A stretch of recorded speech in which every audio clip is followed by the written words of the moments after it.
أعوذ بالله من الشيطان الرجيم بسم الله الرحمن الرحيم وورث سليمان داود وقال يا أيها الناس علمنا منطق الطير وأوتينا من كل شيء إن هذا لهو الفضل المبين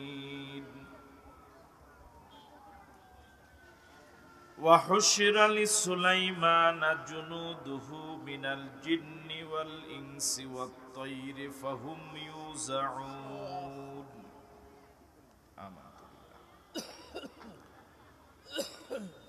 وقال تعالى في شان حبيبه آمرا ومخبرا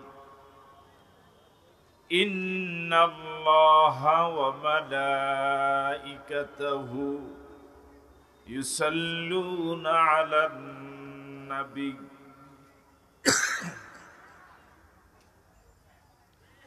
يا أيها الذين آمنوا صلوا عليه وسلموا تسليما اللهم صل على محمد وعلى آل محمد كما صليت على إبراهيم وعلى آل إبراهيم إنك حميد مجيد اللهم بارك على محمد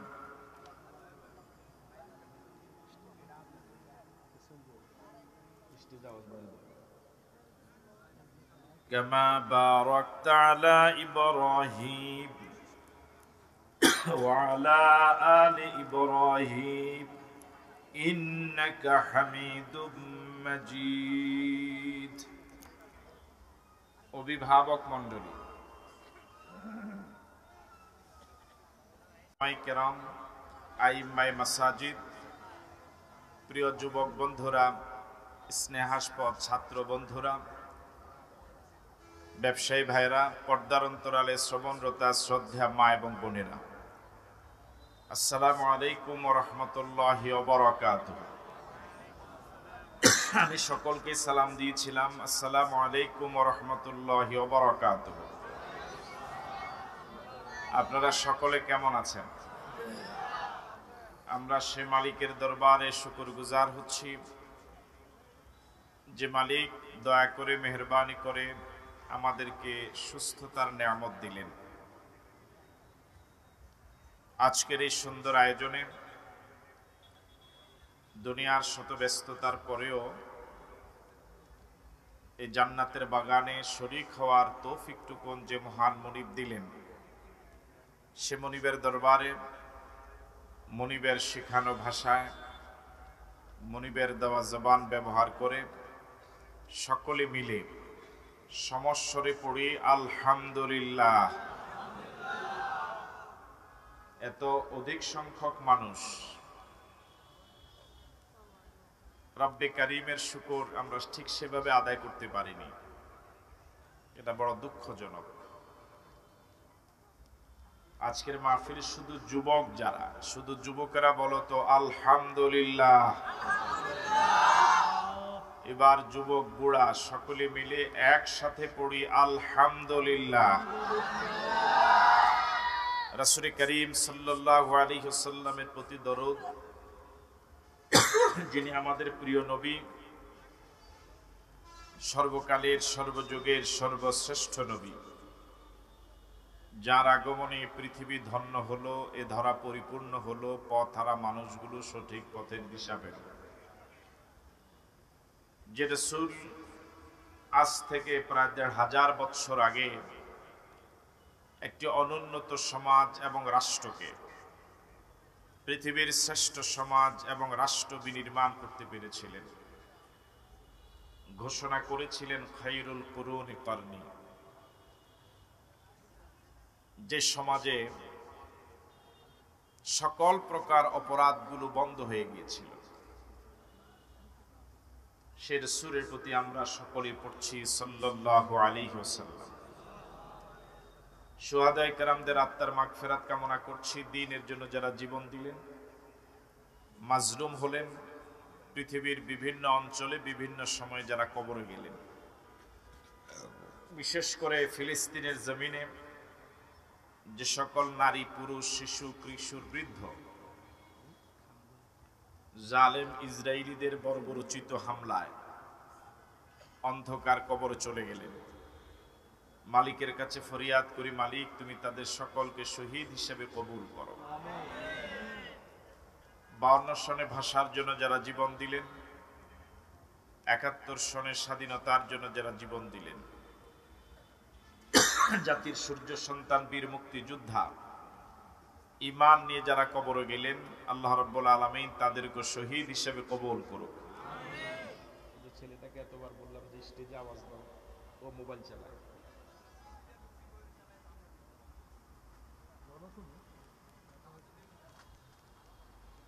এখনো যে সকল বীর মুক্তিযোদ্ধা ভাইরা জীবিত আছেন, আল্লাহ রাব্বুল আলামিন তাদের সহ আমাদের সকলকে দ্বীনের জন্য কবুল করুক। আপনাদের সকলকে আন্তরিক ধন্যবাদ এবং মোবারকবাদ জানিয়ে, যেহেতু তাফসীরুল কোরআন মাহফিল, সে লক্ষ্যে আমরা কোরআন মজিদ থেকে কথা বলার জন্য চেষ্টা করব ইনশাআল্লাহ। সুবহানাকা লা ইলমা লানা ইল্লা মা আল্লামতানা ইন্নাকা আনতাল আলিমুল হাকিম। রব্বি ইশরাহ লি সাদরি ওয়া ইয়াসসির লি আমরি ওয়াহলুল উকদাতাম মিন লিসানি ইয়াফকাহু কওলি। শুরুতে আমি কোরআন মজিদের একটি সূরার কিছু অংশ তেলাওয়াত করেছি। সূরাটির নাম সূরাতুন নামল। এই সূরাতে আয়াত রয়েছে 93টি, রুকু রয়েছে 7টি। এই সূরার ক্রমিক নাম্বার 27। রাসূল করিম সাল্লাল্লাহু আলাইহি ওয়াসাল্লামের হিজরতের আগে নাজিল হয়েছিল, এই জন্য সূরাটিকে বলা হয় মাক্কি সূরা। আমি আবারও বলছি, সূরার নাম আন-নামল, আয়াত 93, রুকু 7, ক্রমিক নাম্বার 27। সূরাটি মাক্কি। জবাব পাওয়া যাবে ইনশাআল্লাহ। এই জবাবটা তো সবাই দিলেন না। জবাব পাওয়া যাবে ইনশাআল্লাহ। সূরার নাম বলুন আন-নামল। আবার বলুন, আরেকবার বলুন। আন-নামলু শব্দের শাব্দিক অর্থ হচ্ছে পিপিলিকা। আঞ্চলিক ভাষায় আপনারা কি বলেন? আরো সহজ ভাষায় একেবারে আঞ্চলিক, আরো আঞ্চলিক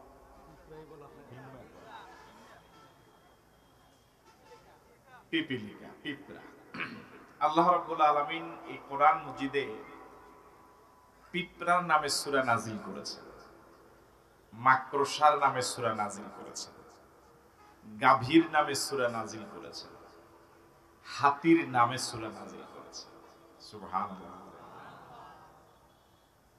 তো এই সূরাটি হলো পিঁপড়ার নামের সূরা। এই সূরাতে আয়াত কয়টি? 93টি। বলুন, সবাই বলুন। এতক্ষণ দোকানে বসে থাকলে কি এভাবে চুপ থাকতেন? যাদেরকে আল্লাহ জবান দিয়েছেন, জবানটা খুলে একটু কথা বলেন। এই সূরাতে আয়াত কয়টি? রুকু কয়টি? 7টি। এই সূরাটি মাক্কি না মাদানী? এবার সবাই একসাথে বলুন তো সে সূরাটির নাম। আল্লাহ রাব্বুল আলামিন এই পৃথিবীতে লক্ষাধিক নবী এবং রাসূল পাঠিয়েছিলেন। মাত্র অল্প কয়েকজন নবীর নাম কোরআন মজিদে এনেছেন।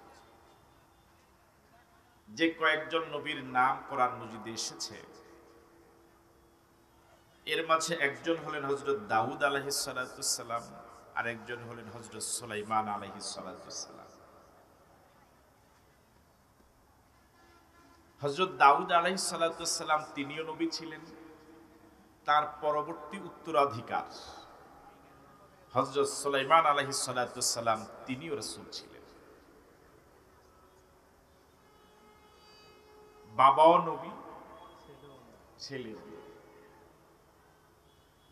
হযরত দাউদ আলাইহিস সালাম নবী ছিলেন, তার পরবর্তী উত্তরাধিকার হযরত সুলাইমান তিনিও নবুয়তের উত্তরাধিকার হয়েছিলেন।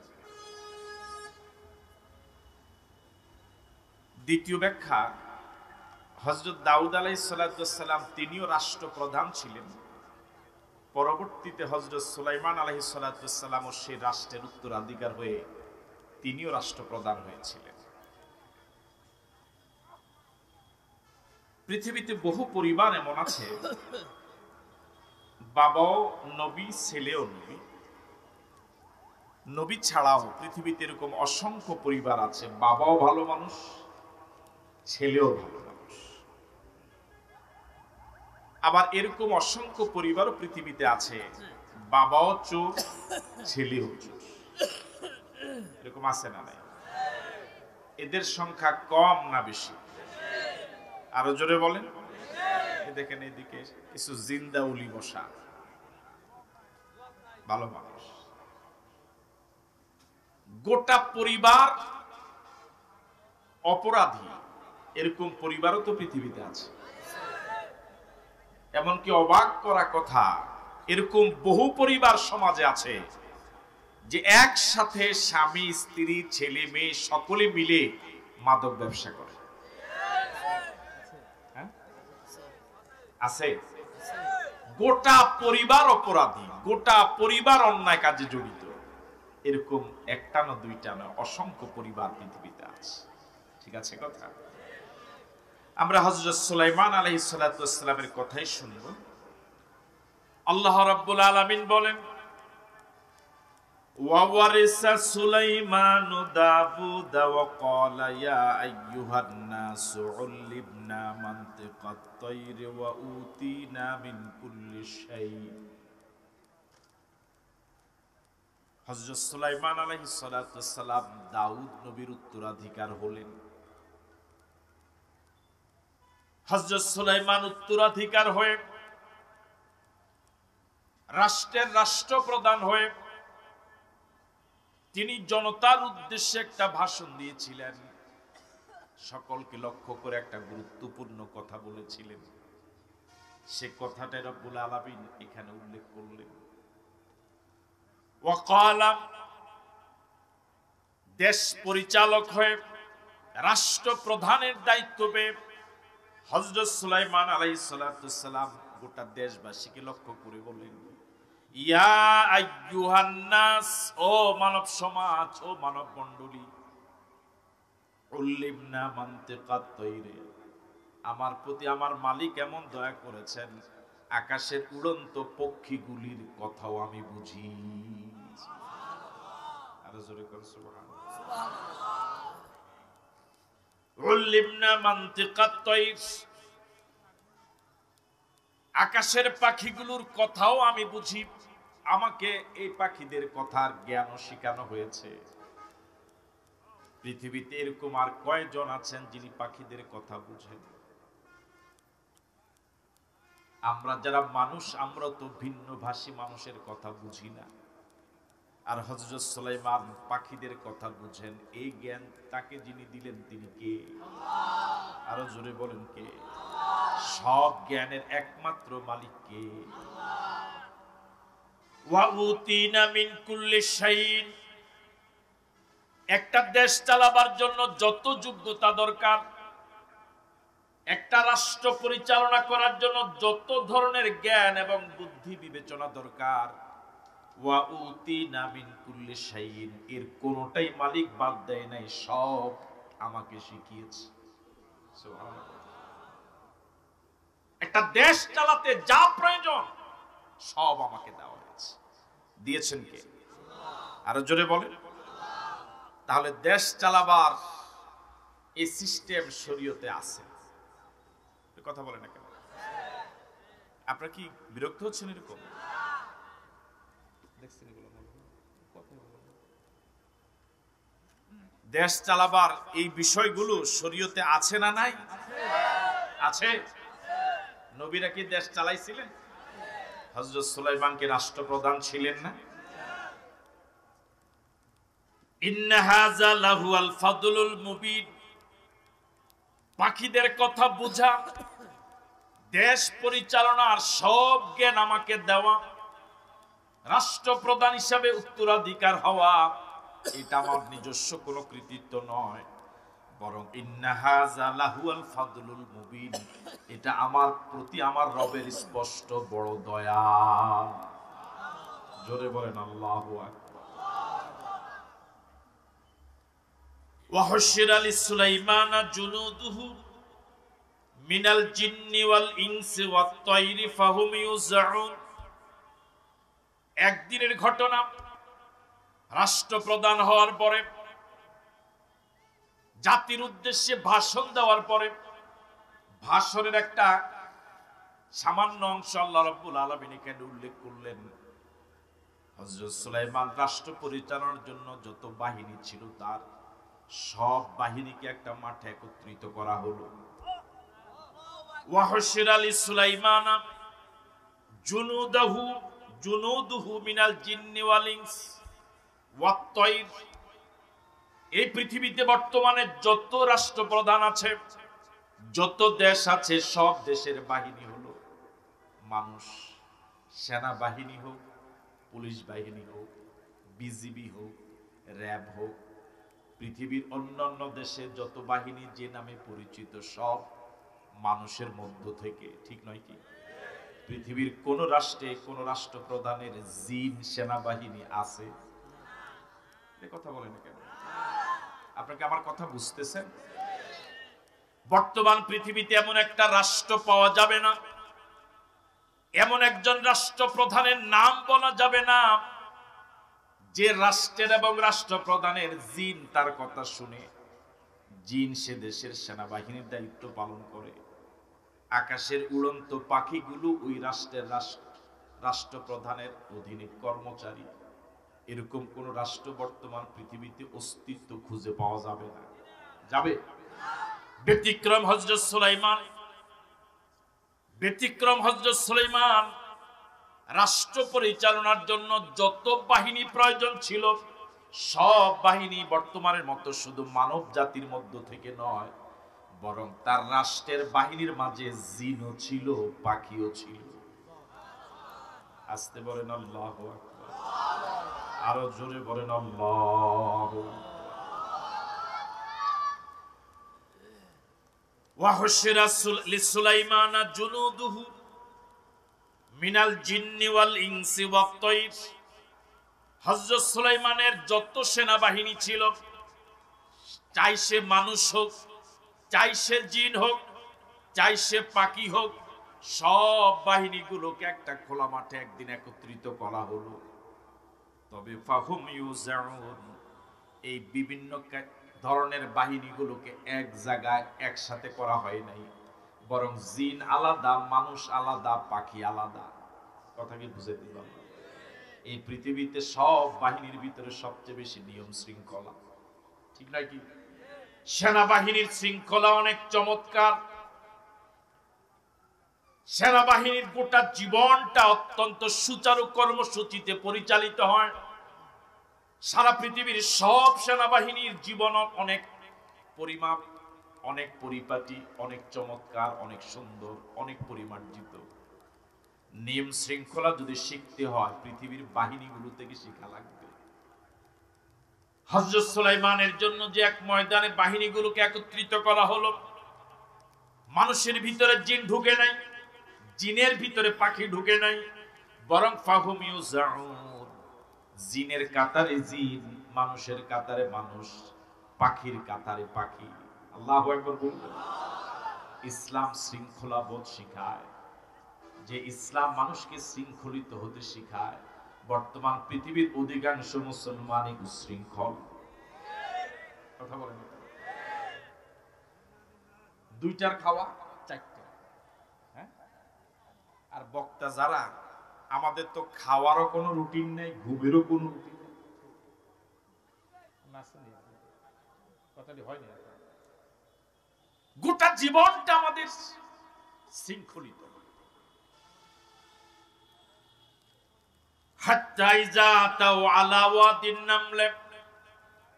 তিন প্রকারের বাহিনী নিয়ে হযরত সুলাইমান এবার মার্চ করা শুরু করলেন। মার্চ বুঝুন, সভাপতি আপনি, পুলিশকে আপনি, পুলিশ দেখায় কেমন কারণে এখনো পুলিশের আগের হি বাবু হয়ে গেছে।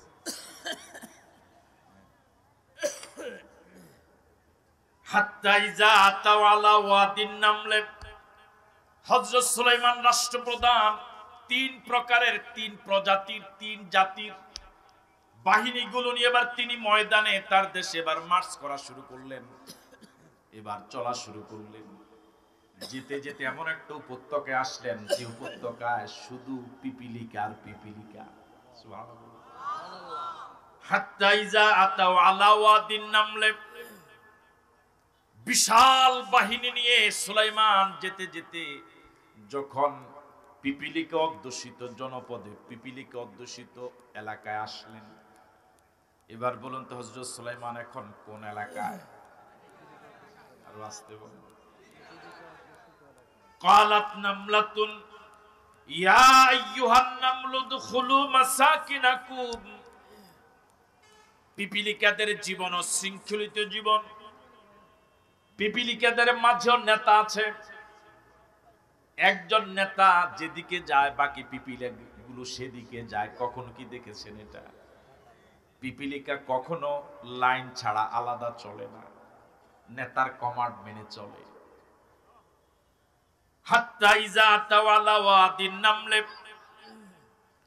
পিপিলিকা অধ্যুষিত এলাকায় যখন হযরত সুলাইমান ঢুকলেন, যে এলাকা শুধু পিঁপড়া, শুধু পিঁপড়া, পিপিলিকাদের মাঝে কমান্ডার যে নেতা, যে সে বলল ইয়া আইয়ুহান নামলু, সব পিপিলিকাকে লক্ষ্য করে একটা ভাষণ দিয়েছে। সেও, এটা তো তার রাজত্ব, এখানে রাজা সে, সেতে অধীনস্থ সব পিঁপড়াকে লক্ষ্য করে একটা ভাষণ দিয়ে বলেছে ইয়া আইয়ুহান নামলু উদখুলু মাসাকিনাকুম, ও পিঁপড়া যত দ্রুত পারো গর্তে ঢুকে যাও। আরো জোরে বলেন আল্লাহু আকবার। ইয়া আইয়ুহান নামলু উদখুলু মাসাকিনাকুম, ও পিঁপড়া, ও পিপিলিকা, তোমাদের বাসস্থানে ঢুকে যাও। পিঁপড়ার বাসস্থান কোথায়? হ্যাঁ, এখন মাটির নিচে না, এখন 12 তলা বিল্ডিং এর উপর পিঁপড়া পাওয়া যায়। হ্যাঁ, উদখুলু মাসাকিনাকুম, তোমরা তোমাদের বাসস্থানে, ঘর বাড়িতে ঢুকে যাও। বক্তব্য দিচ্ছে কয়জন? আরো জোরে বলেন। নেতা না কর্মী? নিয়ম হলো নেতা কমান্ড দিবে, কর্মীরা সব সে অনুযায়ী চলবে। কিন্তু এখন অবস্থা হলো এরকম, কর্মীরাই কথা বলে, নেতা চুপ থাকে। কথা বলে না। লা ইয়াহতিমান্নাকুম সুলাইমান ওয়া জুনুদুহু ওয়া হুম লা ইয়াশউরুন, যদি আমার কথা অনুযায়ী গর্তে না ঢুকো, বাসস্থানে যদি না পালাও, আত্মরক্ষার জন্য যদি ঘরে না ঢুকো, সুলাইমান এবং তার বাহিনীর অজান্তেই তাদের পায়ের নিচে পিষ্ট হয়ে শেষ হয়ে যাবা। আল্লাহু আকবার বলুন। কি যোগ্যতার সাথে নেতৃত্ব দিচ্ছে একটা পিঁপড়া! বাঁচার জন্য যা করা দরকার কর্মীদেরকে সেভাবে নির্দেশ দিচ্ছে, দ্রুত চলে যাও। মানুষ কিন্তু পিঁপড়া দেখে দেখে হাঁটা মানুষের পক্ষে সম্ভব নয়। এই জন্য বিশাল বাহিনীর অজান্তেই পায়ের নিচে পিষ্ট হয়ে অসংখ্য পিঁপড়া মরে যেতে পারে, মরে যেতে পারে নয়, নিশ্চিত মারা যাবে। এই জন্য কর্মীদেরকে বাঁচাবার জন্য নেতা কি বিশাল দায়িত্ব পালন করল যে দ্রুত সুলাইমান ঢুকার আগেই তোমরা গর্তে ঢুকে যাও। এ হলো যোগ্য নেতার যোগ্য নেতৃত্ব। কথা বলে ঠিক নয়? এবার আপনাদের কাছে আমার প্রশ্ন, হযরত সুলাইমান সহ বাহিনীতে যত হাজার যত লক্ষ সদস্য এলাকায় ঢুকলেন। পিঁপড়াদের নেতা যে কর্মীদেরকে উদ্দেশ্য করে যে বক্তব্যটা দিয়েছে, যে নির্দেশটা দিয়েছে, হযরত সুলাইমান ছাড়া বাকি সদস্যরা কেউ কি শুনেছে? কথা বলেন না কেন? আপনি কি কথা বলবেন না? বাকিরা কি কেউ শুনেছে? শুনেছেন কয়জন? কে? আরো জোরে বলেন। ফাতাবাসসামা দাহিকান মিন কাওলিহা, ফাতাবাসসামা দাহিকান মিন কাওলিহা। ওই পিঁপড়াদের নেতা দায়িত্বশীলের কথা শুনে হযরত সুলাইমান কথাটা তিনি শুনলেন, তিনি বুঝলেন। এই কথা শুনে তিনি এবার মুস্কি হাসলেন। আল্লাহু আকবার। মানে চিন্তাটা এমন, দেখ একটা পিঁপড়া বাঁচার জন্য কি কি চেষ্টা, নেতৃত্বের প্রতি কি আস্থা, আবার নেতার কর্মীদের জীবনের প্রতি কি পরিমাণ মায়া। আল্লাহু আকবার। এই না হলে কি আর নেতা? একটা সংগঠনের জন্য যেভাবে যোগ্য নেতৃত্ব দরকার, সংগঠন টিকে থাকার জন্য কর্মীদের নেতার প্রতি আনুগত্যশীল হওয়া তেমন দরকার। কথা বলেন ঠিক নয় কি? নেতা ঘরে বসে থাকবে, কর্মীদেরকে বাহিরে সুলাইমানের পায়ের নিচে পিষ্ট হয়ে মরতে দিবে, এটা যোগ্য নেতৃত্ব নয়। বরং নেতা আগে বলেছে কর্মীদেরকে তাড়াতাড়ি আগে ঘরে ঢুকো। ফাতাবাসসামা দাহিকান মিন কাওলিহা। ওই পিঁপড়ার বক্তব্য শুনে হযরত সুলাইমান মুস্কি হাসলেন। অট্ট হাসি হাসলেন না মুস্কি হাসলেন? আরো আস্তে, আরো জোরে। হাসি তিন প্রকার। আল্লাহ পাক এই দেহটাকে, এই পৃথিবীতে তিনি যত সৃষ্টিজীব সৃষ্টি করেছেন, মাখলুকাত সৃষ্টি করেছেন, সবচেয়ে বৈচিত্র্যময় হলো মানুষ। কি চমৎকার ভাবে মানুষ হাসলে পরে, হাসলে পরে দাঁতগুলো বের হয়ে যায়।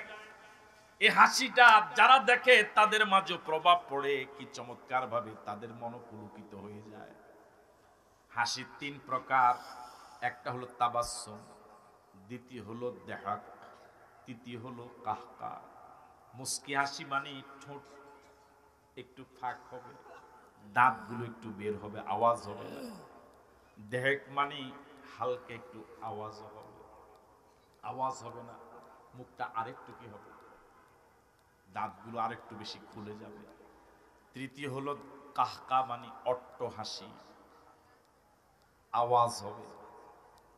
রাসূল করিম সাল্লাল্লাহু আলাইহি ওয়াসাল্লাম কখনো কাহকা করতেন না, তিনি তাবাসসুম হাসাই হাসতেন, মুস্কি হাসাই হাসতেন। এটাই নবীদের সুন্নাহ, এটাই একজন মুত্তাকি মানুষের জন্য, আমলের জন্য জরুরি।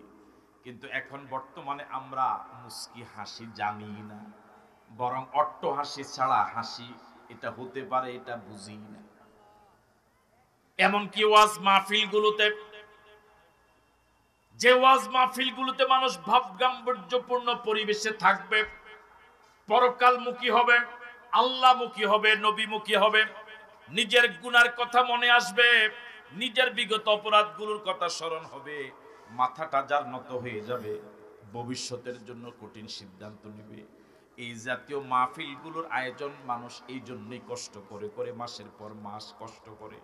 কিন্তু অধিকাংশ মাহফিলগুলো না হলেও কিছু মাহফিল এখন বিনোদনের মারকাজ হয়ে গেছে। এটা না আওয়াজ একটু বাড়ছে, এটা আমগো বিরুদ্ধে কইছে তো, এই জন্য বক্তাও হাসে, শ্রোতাও হাসে। কথা বলেন ঠিক নয় কি? গোটা মাহফিলটা হাস্যরসে পরিণত হয়। বরং বক্তাদেরকে দাওয়াতি দেয়, ওনাকে দাওয়াত দিলে একটু অন্তত হাসির খোরাক পাওয়া যাবে। আবার শ্রোতারাও আসে, একটু ভালো লাগবে, একটু মজা লাগবে। কি লাগবে? একটু মজা লাগবে। আল্লাহ তুমি আমাদেরকে হেফাজত করো বলি আমিন। আল্লাহ তুমি আমাদেরকে হেদায়েত করো বলি আমিন। ফাতাবাসসামা দাহিকান মিন কাওলিহা ওয়া ক্বালা রাব্বি আউজি'নি আন আশকুরা নি'মাতাকাল্লাতী আন'আমতা আলাইয়া ওয়া আলা ওয়ালিদাইয়া ওয়া আন আমালা সালিহান তারদাহ। এই হাজার হাজার বাহিনীর মাঝে কেউ পিঁপড়ার কথা শুনলো না, কেউ পিঁপড়ার কথা বুঝলো না। একমাত্র হযরত সুলাইমান শুনলেন এবং বুঝলেন এটা কি তার প্রতি মালিকের ছোট দয়া না অনেক বড় দয়া? আরো জোরে বলুন। এই জন্য মালিকের দয়া পেলে পরে বান্দার জন্য দায়িত্ব হলো মালিকের শুকরগুজার হওয়া, আলহামদুলিল্লাহ বলা। লাইন শাকারতুম লাযীদান্নাকুম ওয়া লাইন কাফারতুম ইন্না আযাবি লাশাদীদ। ও বান্দা, আমার দেওয়া নিয়ামতগুলোর শুকরগুজার যদি তুমি হও, যদি তুমি শুকরিয়া আদায় করো, আমি আল্লাহ তোমার নিয়ামত আরো বাড়ায় দেব। আমার আপনার প্রতি মালিকের দয়া কম না বেশি? আরো জোরে বলুন। আল্লাহ রাব্বুল আলামিন বলেন, ওয়া ইন তাউদ্দু নি'মাতাল্লাহি লা তুহসুহা। ও বান্দা, কয়টা নিয়ামতের কথা তুমি জানো? আমার দেওয়া নিয়ামতগুলো যদি তুমি গণনা করা শুরু করে দাও, তোমার জীবন শেষ হয়ে যাবে। আমি আল্লাহর দেওয়া নিয়ামতগুলো তুমি গুণে শেষ করতে পারবা না। সত্য না মিথ্যা? এক কথা যদি বলতে হয় এভাবে বলা যেতে পারে, সাগরের গভীর জলরাশির ভিতরে জলজ প্রাণীগুলো, মাছগুলো যেভাবে ডুবে আছে, আমি আপনি আল্লাহর দেওয়া নিয়ামতের সাগরের ভিতরে ঠিক এভাবে ডুবে আছি, ঠিক কিনা? এই জন্য সকলে মন থেকে বলেন আলহামদুলিল্লাহ। আরো জোরে বলুন আলহামদুলিল্লাহ। আরেকবার বলুন আলহামদুলিল্লাহ। হযরত সুলাইমানের নিয়ামত পেয়ে এবার আল্লাহর কাছে দোয়া করেন, ক্বালা রাব্বি আউযিনি আন আশকুরা নি'মাতাকা। ও মালিক, ও আমার আল্লাহ, ও আমার রব, তুমি আমাকে তৌফিক দাও। আউযিনি, তুমি আমাকে যোগ্যতা দাও, ক্ষমতা দাও, তৌফিক দাও। আন আশকুরা নি'মাতাকা আল্লাতী আন'আমতা আলাইয়া, যে নিয়ামত তুমি আমাকে দিয়েছো আমি যেন তোমার সেই নিয়ামতের শুকরিয়া আদায় করতে পারি। তুমি আমাকে কৃতজ্ঞ বান্দার কাতারে শামিল করো। অকৃতজ্ঞ বান্দা তুমি আমাকে বানাইও না, নিমক হারাম বান্দা তুমি আমাকে বানাইও না। তোমার নিয়ামতের সাগরে ডুবে আছি। আল্লাতী আন'আমতা আলাইয়া, আমার প্রতি যে ও মালিক, আমাকে তুমি নিয়ামত যারা স্বীকার করে না, শুকরগুজার হয় না, তাদের কাতারে তুমি রাখো না, বরং তোমার নিয়ামতের শুকরিয়া যেন আমি আদায় করতে পারি সে তৌফিক দাও। এই দোয়া তো আমার আপনারও, কথা বলে না, আমার আপনারও কি মালিকের কাছে একই দোয়া? আল্লাহ তুমি আমাদেরকে তৌফিক দাও, বলি আমিন। আরো জোরে সরে বলি আমিন। ওয়াতাফাক্কাদাত তায়রা ফাকালা মা লিয়া লা আরাল হুদহুদা। হযরত সুলাইমান আলাইহিস সালাতু ওয়াস সালাম প্রজাদের খোঁজ খবর নেওয়া শুরু করলেন। আছেন আপনারা মাঠে? রাষ্ট্রপ্রধানের দায়িত্ব, অন্যতম দায়িত্ব হলো, চেয়ারম্যানের অন্যতম দায়িত্ব হলো তার ইউনিয়নের সব জনগণের খোঁজ খবর তিনি ভালোভাবে নিবেন। আছেন আপনারা গুঞ্জন? হযরত সুলাইমান শুধু মানুষের রাষ্ট্রপ্রধান নন, তিনি যেহেতু পশু পাখির, এই জন্য হযরত সুলাইমান তাফাক্কাদাত তায়রা, তিনি খোঁজ খবর নেওয়া শুরু করলেন পাখি জগতের। পাখিদের খোঁজ খবর নিতে গিয়ে তার নজরে পড়ল ফাকালা মা লিয়া লা আরাল হুদহুদা। আমার মনে হচ্ছে, আমার কি হলো, মনে হচ্ছে যেন হুদহুদটা পাচ্ছি না। একটা রাষ্ট্রপ্রধান, হুদহুদ নামক একটা পাখি, এটা এরিয়া থেকে হারিয়ে গেল, চলে গেল, এটাও রাষ্ট্রপ্রধানের নজর এড়ায় নাই। আল্লাহু আকবার বলবেন না? একজন যোগ্য রাষ্ট্রনায়ক তো তিনি, যিনি তার অধীনের সব জনগণের সমানভাবে সমান অধিকার রক্ষা করেন।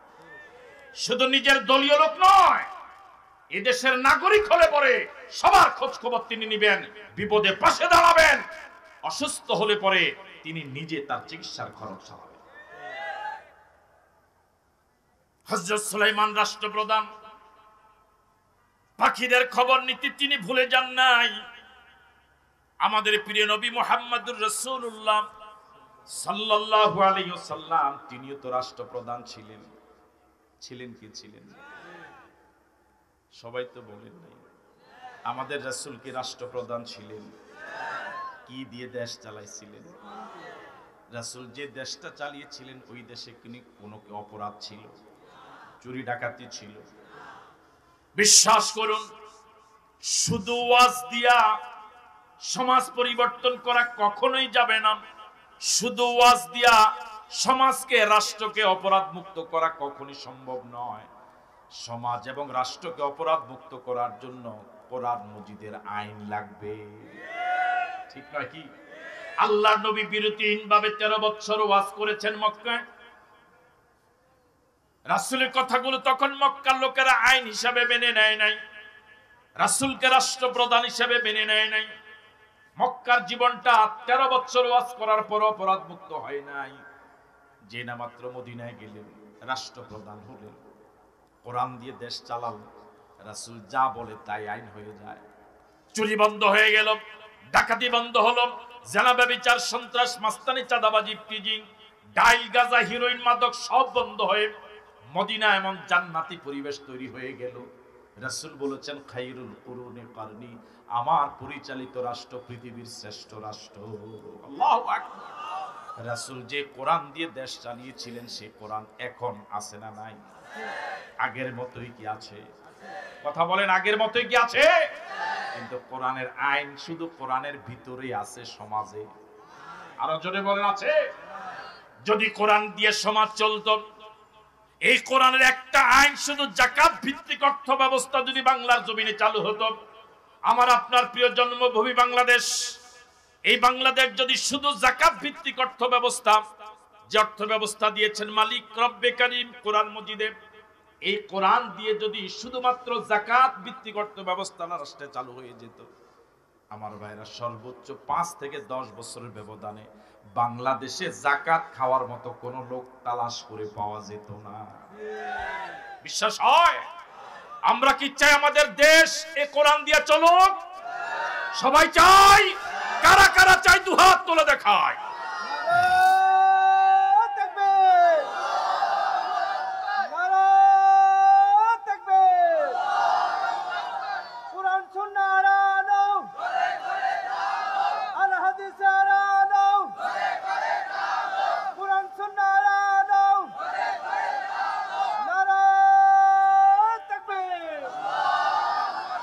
রাসূল করিম সাল্লাল্লাহু আলাইহি সাল্লাম রাস্তা দিয়ে হেঁটে যাচ্ছেন,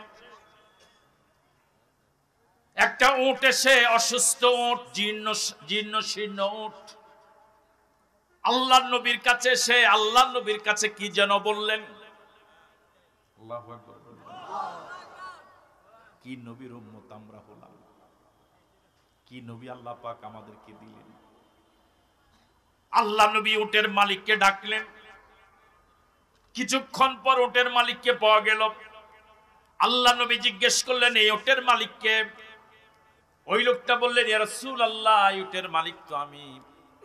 আল্লাহ রাসূল বললেন, এই উট একটু আগে তোমার বিরুদ্ধে আমার কাছে অভিযোগ দিয়েছে। আল্লাহ, এই উটের চাহিদা অনুযায়ী তুমি খাওয়া দাও না, পরিমিত খাওয়া দাও না, প্রয়োজন মাফিক ওকে আহার দাও না, এই জন্য এই উটটা একটু আগে তোমার বিরুদ্ধে আমার কাছে মামলা দায়ের করে গেছে তোমার বিরুদ্ধে। আমি তোমাকে পরামর্শ দেই, এখন থেকে এই উটের চাহিদার ব্যাপারে কোনো জুলুম যেন আর না হয়। বিশ্ব নবী, কুল কায়নাতের নবী মুহাম্মদুর রাসূলুল্লাহ সাল্লাল্লাহু আলাইহি ওয়াসাল্লাম যে রাষ্ট্র ব্যবস্থা চালু করে গেলেন, যে কোরআনের আইন চালু করে গেলেন, আল্লাহ পাকের দেওয়া সূর্যের তাপ যেভাবে পৃথিবীর সব মানুষ সমানভাবে ভোগ করার অধিকার রাখে, বিধর্মীরা যেভাবে সূর্যের উত্তাপ পায়, মুসলমানরাও ঠিক সেভাবে পায়। আল্লাহর দেওয়া অক্সিজেন যেভাবে মুসলমানরা ভোগ করে, বিধর্মীরাও ভোগ করে। এই কোরআনের আইন শুধু মুসলমানদের জন্য নয়, এই কোরআন শুধু আলেমদের জন্য নয়, এই কোরআন শুধু ধর্মীয় দলগুলোর জন্য নয়, এই কোরআন ওপেন টু অল, পৃথিবীর সব মানুষের জন্য। এই কোরআনের রাজ যদি কোন দেশের কোন অঞ্চলে, পৃথিবীর কোন অঞ্চলে যদি কায়েম হয়ে যায়, এই কোরআনের আইনটা সবার জন্য এমন ভাবে সুন্দরভাবে রহমত হয়ে নাজিল হবে, যেমন আল্লাহর দেওয়া সূর্যের আলো সবাই ভোগ করে, বাতাস সবাই ভোগ করে, এই কোরআনের আইনের বরকত সব মানুষ সমানভাবে ভোগ করবে। শুধু মানুষ নয়, পশু পাখি পর্যন্ত সমানভাবে ভোগ করবে। জোরে বলেন আল্লাহু আকবার। বর্তমান গোটা পৃথিবীতে শুধু অশান্তির আগুন ধাউ ধাউ করে জ্বলে। পৃথিবীর কোথাও শান্তি নাই, ঘরে শান্তি নাই, পরিবারে নাই, বাজারে নাই, হাটে নাই, রাস্তাঘাটে নাই। এখন মানুষগুলো অশান্তির দাবানলে মানুষ জ্বলে ছারকার হচ্ছে। সারা পৃথিবীর সব মানুষ শান্তি শান্তি বলে যদি রক্ত বমিও করে, আল্লাহর কসম শান্তি পাওয়া যাবে না। শান্তি যদি পেতে হয় আসতে হবে কোরআনের কাছে। কার কাছে আসতে হবে?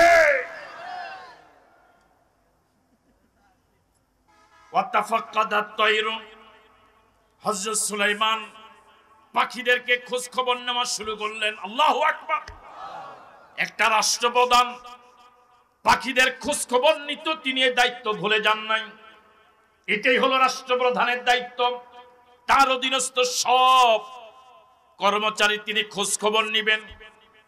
একটা মাদ্রাসার প্রধান, তিনি তার সব কর্মচারীর খোঁজ খবর নিবেন। একটা ওয়ার্ডের মেম্বার, তিনি ওয়ার্ডের সব জনগণের খোঁজ খবর নিবেন। ইউনিয়নের চেয়ারম্যান, তিনি জনগণের খোঁজ খবর নিবেন। এভাবে যদি সব দায়িত্বশীলরা অধীনস্থ দায়িত্বের ব্যাপারে সচেতন হতো, সবার সমান খোঁজ খবর নিতেন, বলুন তো পৃথিবীতে অশান্তি কি আর থাকতো?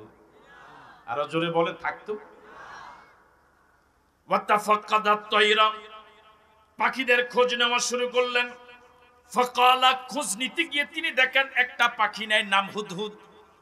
ফাকালা মালিয়ালা আরাল হুদহুদা, আমার কি হলো, হুদহুদকে যে আমি পাচ্ছি না। আমকানা মিনাল গায়বিন, হুদহুদ কি এত অসংখ্য পাখির মাঝে সে কি গায়েব হয়ে গেল নাকি?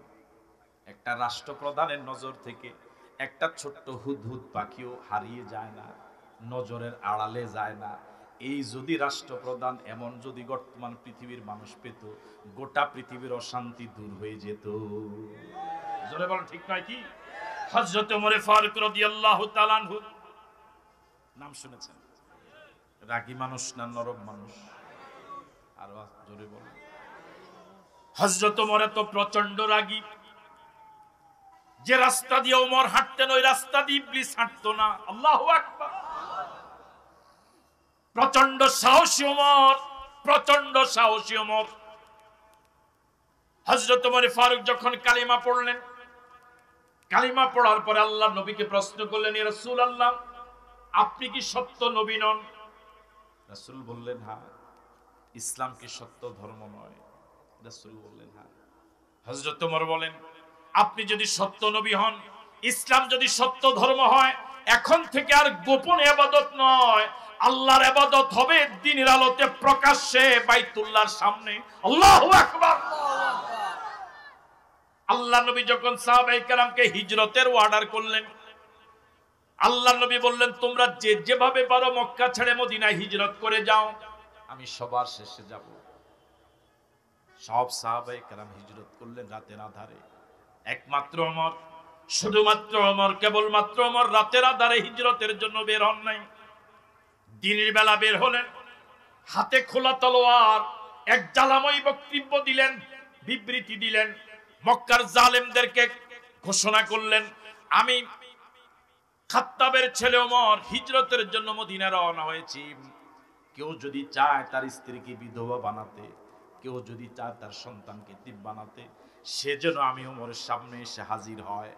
হযরত ওমর এমন ঘোষণা দিয়েছিলেন প্রকাশ্যে, একজনও সাহস করে নাই ওমরের সামনে দাঁড়াতে। ইমানদার কখনো কাপুরুষ হয় না, ইমানদার বীর পুরুষ হয়। ইমানদার আল্লাহ ছাড়া কারোর সামনে মাথা নত করে না। ইমানদার বিশ্বাস করে জীবন একবার, মৃত্যু কয়বার। একবার যেহেতু জীবন নিয়ে পৃথিবীতে এসেছি, নিশ্চিত মৃত্যুবরণ করাই লাগবে। ইমানদার জানে ইমানদার মরে একবার, মুনাফিক মরে বারবার। আমরা কি ইমানদার হয়ে মরতে চাই না মুনাফিক হয়ে মরতে চাই? আল্লাহ আমাদেরকে কবুল করুন। যে ওমর এত দুঃসাহসী ওমর, রাষ্ট্রপ্রধান যখন হলেন হযরত ওমর, দিনের বেলা রাষ্ট্রের সচিবালয় চালান, সংসদ চালান, রাতের অন্ধকারে প্রজাদের অবস্থা দেখার জন্য, জনগণের অবস্থা দেখার জন্য মানুষের বাড়িতে গিয়ে খোঁজ খবর নেন।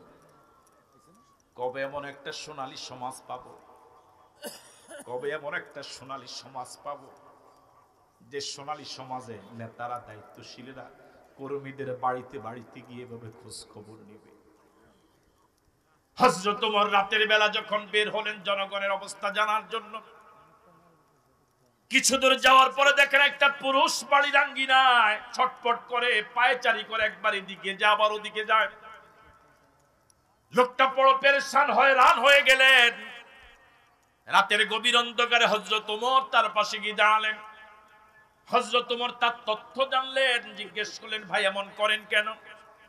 তিনি বললেন, আপনার কাছে বলে কি উপকার আমি পেতে পারি? আমার স্ত্রী সন্তান সম্ভবা, কিছুক্ষণ পরে ডেলিভারি হবে। আমার ঘরে ও ছাড়া আর আমি ছাড়া আর কেউ নাই। ডেলিভারির বিষয়ে আমার কোনো অভিজ্ঞতা নাই। এখন আমি করবোটা কি? এই রাতে একজন নার্স, একজন ধাত্রী আমি কোথায় পাবো? হযরত ওমর ফারুক রাদিয়াল্লাহু তাআলা আনহু বললেন, আল্লাহর বান্দা, আমার ভাই, পেরেশান হইও না, চিন্তিত হইও না, একটু অপেক্ষা করো, আল্লাহর উপরে ভরসা করো, ধৈর্য ধারণ করো। আমি একজন নার্সের ব্যবস্থা করে আনতে পারি কিনা দেখি। আল্লাহু আকবার। হযরত ওমর অর্ধ পৃথিবীর সরকার প্রধান, যে ওমর সম্পর্কে আল্লাহ নবী বলেছেন, আমার পর আর কোন নবী আসবে না, কোন রাসূল আসবে না। লা নাবিয়্যা বাদি ওয়ালা রাসূলা, আমার পর আর কোন নবী আসবে না, কোন রাসূল আসবে না। আমার পর আর একজনকে যদি আল্লাহ নবী বানাতেন, লাকানা ওমর, তিনি হতেন ওমর।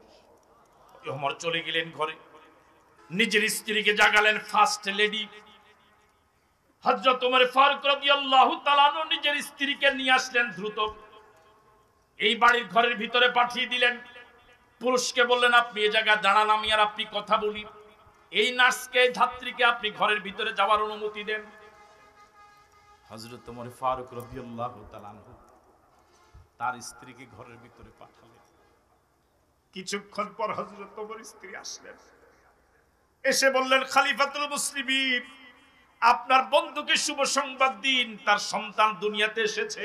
আল্লাহু আকবার। আমার ভাইয়ারা, গভীর রজনীতে এমন কঠিন বিপদে যিনি পাশে দাঁড়ালেন, তাকে কিছু উপঢৌকন দিতে, ওই লোকটা একটু চিন্তা করলেন, প্রস্তাব দিলেন। হযরত ওমর ফারুক রাদিয়াল্লাহু তাআলা আনহু বললেন, না ভাই, আমি মানুষের উপকার করে এভাবে পরিশ্রমিক নেই না। লোকটার অন্তরে চোখ খুলে গেল, পরিচয় জানার আগ্রহ বড্ড বেড়ে গেল, স্পৃহা বেড়ে গেল। লোকটা না জানি কে, মনে মনে কল্পনা করছে, আমার দেশের রাষ্ট্রপ্রধান যদি এই লোকটার মতো হতো। আল্লাহু আকবার। মনে মনে কল্পনা করছে, আমার দেশের সরকার প্রধান যদি ওমর না হইয়া এই লোকটার মতো যদি হতো, কতই না ভালো হতো। লোকটা মনে মনে কল্পনা করছে। আর হযরত ওমর ফারুক রাদিয়াল্লাহু তাআলা আনহু সাথে সাথে জবাব দিলেন, ও আল্লাহর বান্দা, আমি আর কেউ নই, আমি এই দেশের সরকার প্রধান খলিফাতুল মুসলিমিন হযরত ওমর। আর যাকে নিয়ে এসেছি তিনি কোনো পেশাদার ধাত্রী নন, কোনো নার্স নন, তিনি আমার স্ত্রী।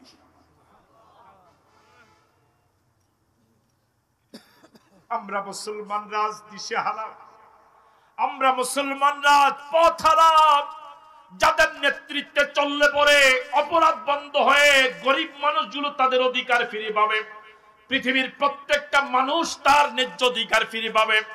ওই নেতৃত্বের পিছনে আমরা এখন না ছুটে অপরাধী মানুষদের পিছনে গোটা পৃথিবী যেন পঙ্গপালের মতো ছুটছে, আর কপালে যা হওয়ার তাই হচ্ছে। ঠিক নয়?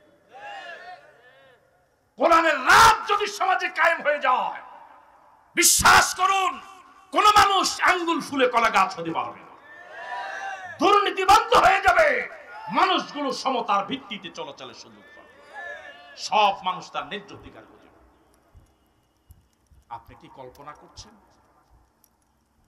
হযরত ওমর ফারুক রাদিয়াল্লাহু তাআলা আনহু, আবু বকর সিদ্দিক রাদিয়াল্লাহু তাআলা আনহুর খেলাফতকালে প্রধান বিচারপতি হিসেবে তাকে নিয়োগ দেওয়া হয়েছে। দীর্ঘদিন তিনি প্রধান বিচারপতির চেয়ারে বসা। একটা সময় তিনি আমিরুল মুমিনিন আবু বকর সিদ্দিক রাদিয়াল্লাহু তাআলা আনহুর কাছে প্রস্তাব দিলেন, আমি এই পদ থেকে পদত্যাগ করতে চাই। আবু বকর চিন্তিত হয়ে গেলেন, ওমর গরম মানুষ, না জানি কোনো ঝামেলা হোক। হযরত আবু বকর বিস্তারিত ব্যাখ্যা সহ জানতে চাইলেন। হযরত ওমর ফারুক রাদিয়াল্লাহু তাআলা আনহু বললেন, আজ দীর্ঘদিন পর্যন্ত প্রধান বিচারপতির চেয়ারে আপনি আমাকে বসিয়েছেন, সরকারি বেতন নিচ্ছি, এ পর্যন্ত আমার টেবিলে, আমার দরবারে, আমার আদালতে একটা মামলা নিয়েও কেউ আসে নাই। আমার মন বলে যদি আরো অনেক দিনও রাখেন, যেহেতু কোরআন দিয়ে নবীর সুন্নাহ দিয়ে দেশ চলছে, কোনোদিন এই দরবারে বিচার আসবে না। জোরে বলেন না আল্লাহু আকবার। হযরত ওমর ফারুক রাদিয়াল্লাহু তাআলা খুতবা দিতে দাঁড়ালেন। আমিরুল মুমিনিন সরকার প্রধান জাতীয় মসজিদে খুতবা দিচ্ছেন। ইসলামের নিয়মটাই এটা, যিনি রাষ্ট্রপ্রধান হবেন তিনি জাতীয় মসজিদের জুমার খুতবা দিবেন। এমন একটা সমাজ যদি আমরা পেতাম, যিনি ইউনিয়নের চেয়ারম্যান তিনি ইউনিয়নের মসজিদে খুতবা দেন। মসজিদের খতিব যদি ইউনিয়ন চেয়ারম্যান হয়, এই লোকটা কি আর গম চুরি করার সম্ভাবনা আছে? হ্যাঁ, বেজার লাগছে নাকি?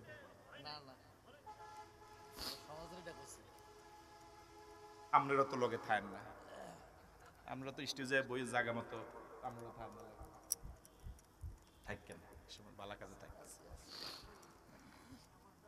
হযরত ওমর ফারুক রাদিয়াল্লাহু তাআলা অর্ধ পৃথিবীর সরকার প্রধান, রাষ্ট্রপ্রধান হওয়ার পরে ঘোষণা করলেন, ফুরাত নদীর তীরে যদি একটা কুকুর না খেয়ে মারা যায়, এই জন্য আমি ওমরকে আল্লাহর আদালতে আসামির কাঠগড়া দাঁড়াতে হবে। আল্লাহু আকবার।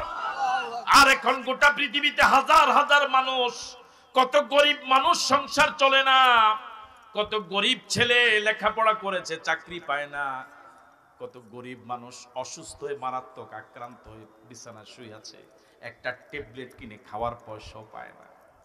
এরকম আছে না ভাই? এদের সংখ্যা কি 200 হবে না হাজার হাজার?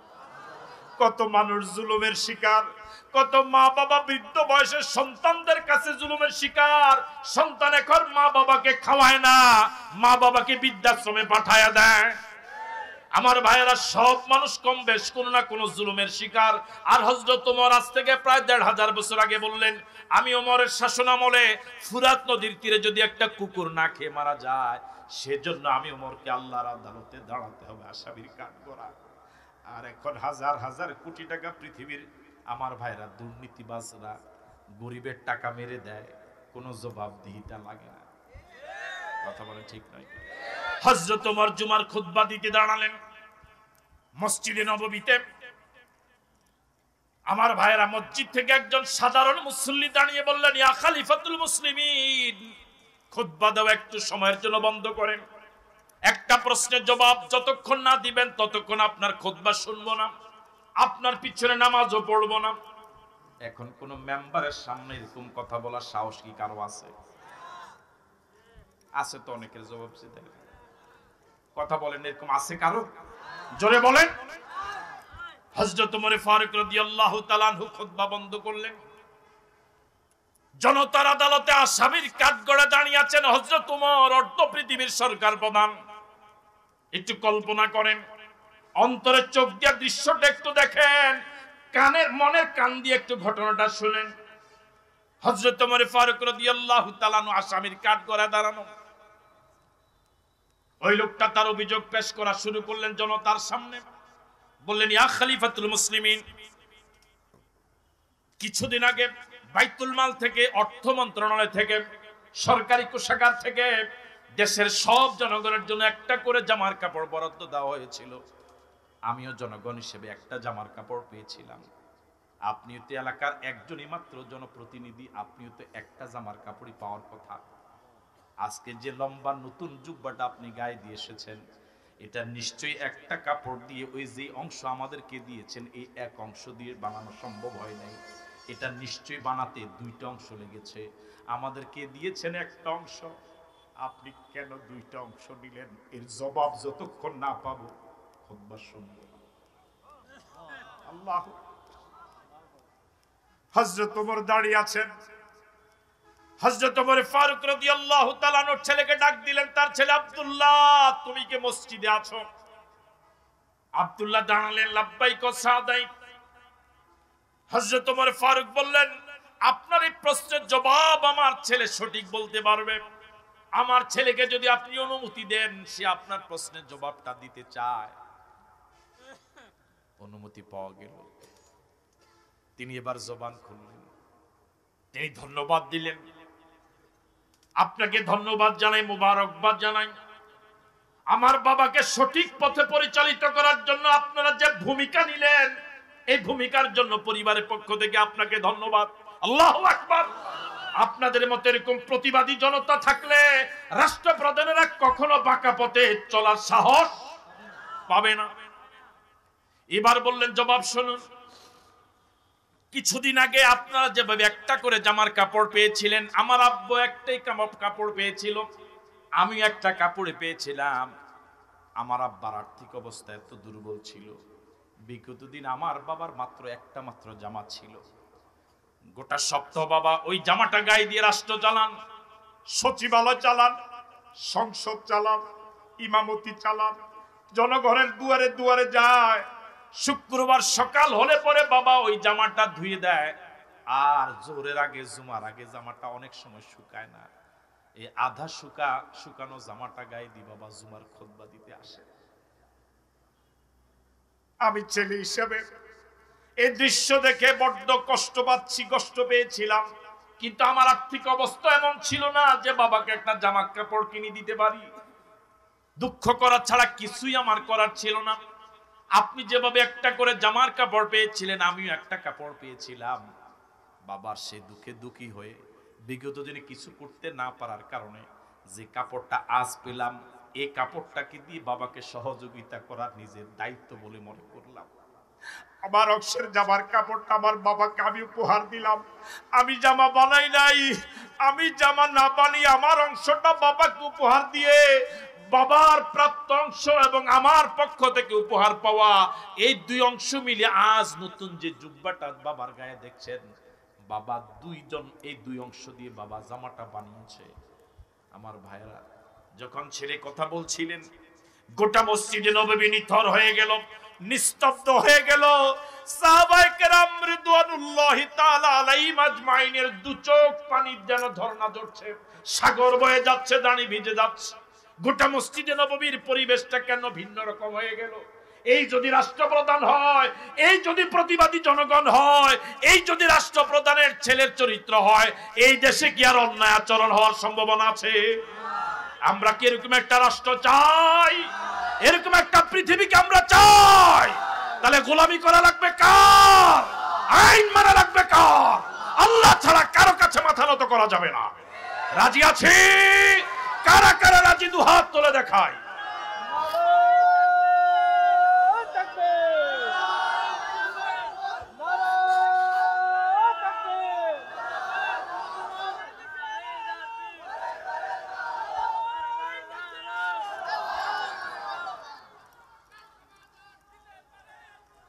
সম্মানিত দিনী ভাইয়েরা,